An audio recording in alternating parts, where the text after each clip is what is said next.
人嘅認知同情感就好似一枚硬幣嘅陰陽兩面。好多人以為認識自己就係了解個性、學習知識、背通經典、遵從道理。其實呢啲只係睇見咗硬幣嘅一面。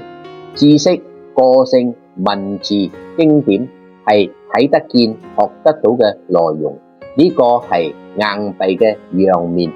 而硬幣嘅陰面係隱藏喺知識背後嘅規律同法則，亦係我哋內在情感系統嘅回應模式。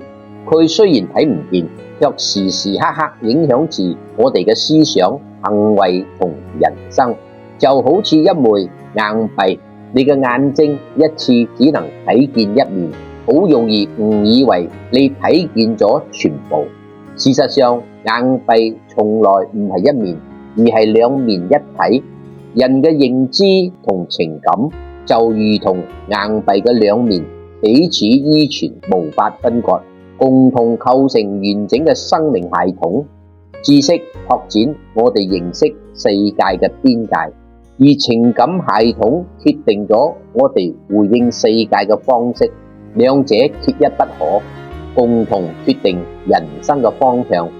所以真正推動人生嘅，從來唔係頭腦中儲存咗幾多知識，而係當事件發生嘅嗰一刻，你嘅認知同情感如何共鳴，並啟動情感系統嘅回應。認知賦予事件意義，情感賦予回應力量嘅結果，累積人生。人生最終形成命運，呢個就係 UF 五行生命系統一直喺度做嘅，陪你睇見嗰個你從未認識嘅真正嘅自己。想知道認識真正嘅自己之後，人生會發生乜嘢改變嗎？下一條視頻同你講清楚，關注我，千萬冇錯過。